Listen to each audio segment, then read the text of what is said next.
What's your best accent? I mean, I've got a fair... I'm trying to do...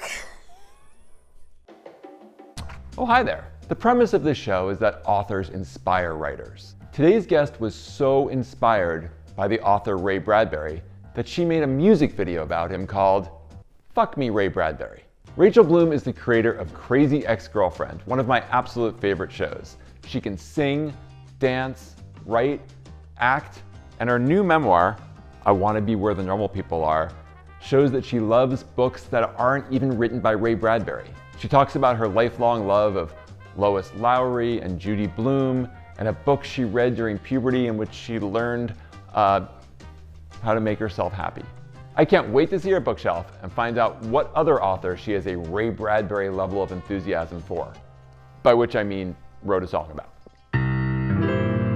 Show your shelf, show some spine. Dust off your tiny jackets, show me yours, I'll show you mine. We're delighted to have you with us.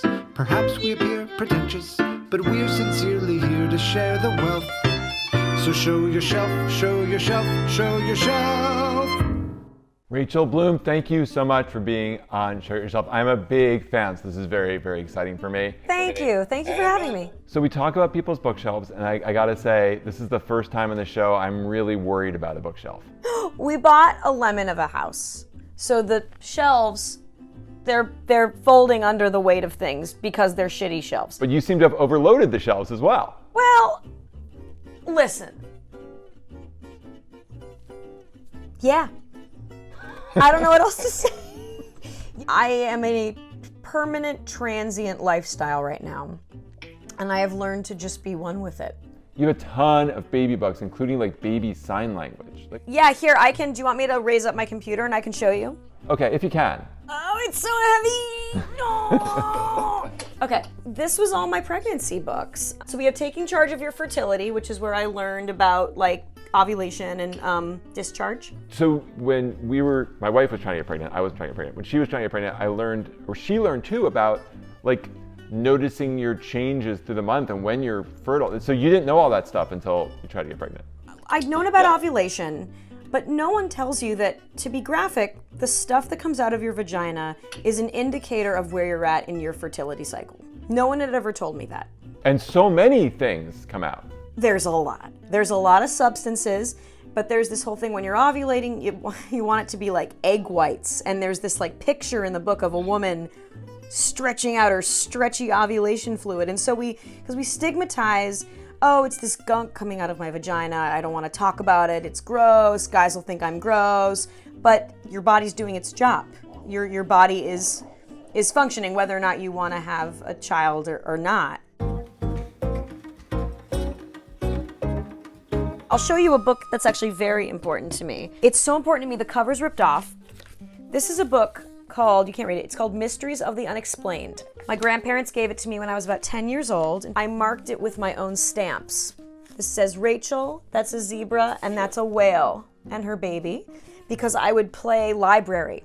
I would sit at my desk and stamp books pretending I worked at a library. And I was really interested in the paranormal, the occult, aliens, ghosts. I still am, actually. Where do you think that came from? I think imagination breeds imagination. The part of me that loves this stuff is also the part of me that loves Disneyland, and to a certain extent, the part of me that loves musical theater. It's all escapism. It's all the fantastical. It's all the imagination. And there's a darkness to this stuff that definitely I talk about in the book. Growing up in Manhattan Beach in California, there's a lightness to everything, and there's a somewhat lack of dark introspection. And I liked thinking about things like devil worship and the occult, because it was this accessing this kind of dark part of me that I felt like most people around me didn't understand. And was that connected to like your anxiety and depression and OCD and the way your brain works, or was it something going on in your house and your life at that point? I think it was more connected to being made fun of and feeling out of place. But I'm sure that there's a connection with the over-anxious mind. My psychiatrist talks about where anxiety and imagination meet. He said that I have an active imagination with a propensity for anxiety. It's actually one of the quotes on the back of my book. And and the two have a huge overlap. A lot of your book is also about like being bullied, like not feeling normal and working so hard to be accepted, and it just backfiring over and over. Yeah, and so I think this question of the being the other, it makes you search for answers. Oh my gosh, well, middle school doesn't matter if there's this whole other plane of existence where monsters can't be photographed. Or right. It doesn't matter if I got teased today because the similarities between the Lincoln and Kennedy assassinations are quite astounding. And that's actually what's important. We asked you to choose 3 books that have influenced you. One of the books you picked is George Carlin's Napalm and Silly Putty. Yeah, so I have basically the whole George Carlin books collection. My parents had brain droppings in their house, and which is how I got into reading George Carlin, and then I just became obsessed with it. So I have Napalm and Silly Putty, brain droppings. I have Last Words too, and I loved it because it's obviously so funny, so subversive. George Carlin tapped into a darkness that I felt other people around me didn't have. And then also the book has a lot of variations of form. As does your book. Yes, and that's what I like reading, especially in memoirs or comedy books. I like varying up the form, and so my book, it's a mix of personal essays, but then also lists and resumes, just because that's what I like to read. So, okay, bring me back to when you first hear about George Carlin. How old are you? What does it mean to you? What do you think of him? Well, this book is from 2001, so we bought this because I loved brain droppings. We then bought this when it came out. So, well, this came out in 2001. I think I was already loving George Carlin then in middle school. So George Carlin seems subversive to you in middle school, even all those decades later, like. Yeah, and he still is.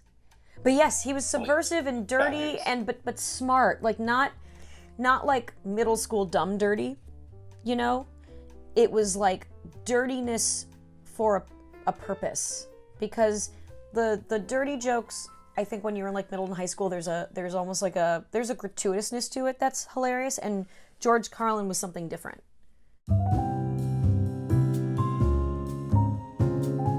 Edith Skinner's Speak with Distinction, which is all about the International Phonetic Alphabet, and that's how you learn accents. So this is NYU, like, theater school? Yes. Did you like this class? I did. I really like dialects. I love accents and dialects. What's your best accent? I mean, I'm pretty good. When I'm not like doing it on demand, like I'm going for it. Is it Cockney? I'm trying to do a Cockney accent, yeah, but it's coming out terribly. Let's talk about Tina Fey's memoir, Bossy Pants. I love that book. I read it in one day. What's going on in your life right at that moment? I was actually in my first TV writing job, which was amazing, but it was challenging, and I write about it in the book.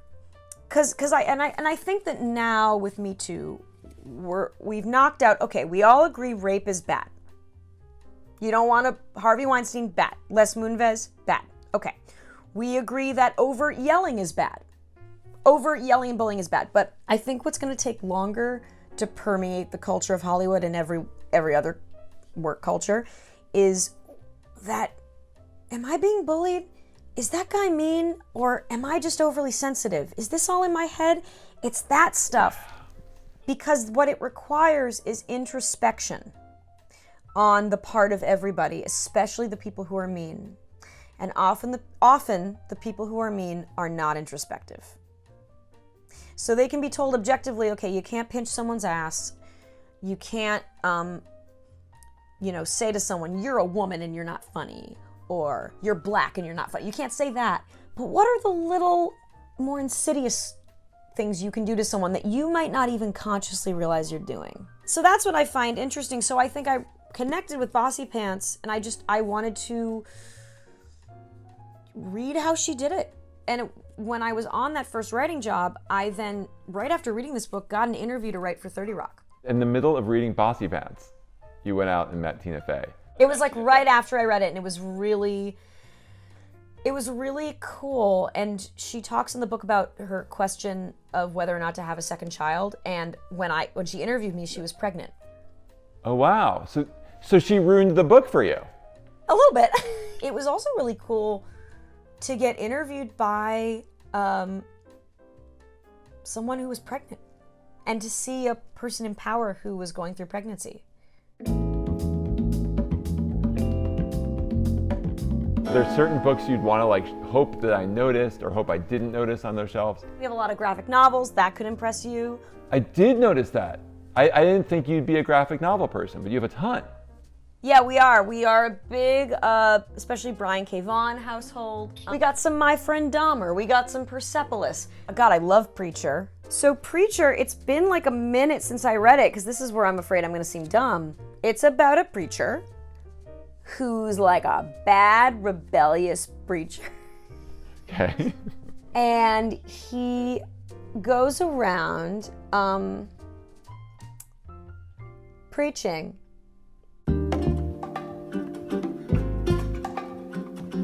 I'd like to talk about the period book. It talks all about swollen and tender breasts, and it recommends to take a bath when you have cramps. It says the period book, everything you don't want to ask, parentheses, but need to know. And the reason I kept it is they gave you a menstruation chart in this, and I recorded my menstrual record. This is my first menstrual record. You can't really see, but it says 1999, 11 and a half years old, and here are the days that I was spotting, here's the days that I was heavy flow, and this is for a solid year. Were you excited? Was this like you were becoming a woman, or was it like, oh no, this is too soon, I'm not ready?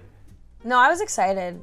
At first I didn't know like what it was, because I went to the doctor, because my mom didn't, because like it was, when you start spotting, it's like brown, and so you're like, wait, is this my period? There wasn't like a moment of like, whoa! So it was like little things, and so we wanted to make sure everything was okay. So it was the doctor who was like, congratulations, you're a woman. But I was psyched because I was really interested, and I talk about this in my book, in like my puberty period books. I was just a little bit like sex and hormone obsessed. And I also saw my body as a scientific experiment, which is definitely how I felt when I was pregnant. Hence all of the pregnancy books up there too. And that's why I love Taking Charge of Your Fertility, because it felt like a new adolescence. It was all this stuff that I hadn't learned about how my body worked. It was like puberty part 2.